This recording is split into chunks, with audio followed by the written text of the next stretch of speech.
4 நாள் ஆச்சுங்கண்ணா. குழந்தை பையன் 2.5 மாசத்து குழந்தைங்கண்ணா. எங்க போச்சுன்னு கேட்டா எடைய அடிச்சு தருத்துறாங்க. டைவர்ஸ் கொடுக்கல கொண்டு ஓடுவாங்கிறாங்க.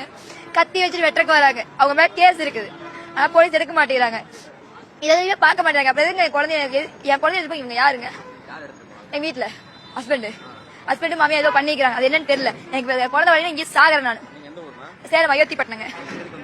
தலைவர் சார் முதல்ல கேட்டால் தீர்வு கிடைக்க மாட்டேங்க. இல்லாட்டி பேர் செத்தலாம் தான் பாக்குறேன். டேட் ஞாபகம் இல்லையா? 4 நாள் ஆச்சு. செத்த 4 நாள். வருண் கிருஷ்ணன். டைவர்ஸ் கேக்குறாங்க. நான் செகண்ட் லைஃப்ங்க. போதுமா? வருஷத்துக்கு ஒரு வாழ்ந்தா போதுமா? ஆமாங்க. தெரிஞ்ச ஆமாம் கஷ்டம் கேட்கறாங்க. டிவோர்ஸ் ஆயிடுச்சு சொன்னாங்க. இப்ப வேணா நீயும் வேண்டாம் இன்னொருத்தி பாத்துக்கிறாங்க அவங்க அம்மா. 15 வயசுல ஒரு பொண்ணு பாத்துருக்காங்க. 15 வயசுங்க. எனக்கு 24 ஆச்சுங்க. 15 வயசுல ஒரு பொண்ணு பாத்து 2வது கல்யாணம் பண்றாங்களா? மகனா அவன் கோயம்புத்தூர்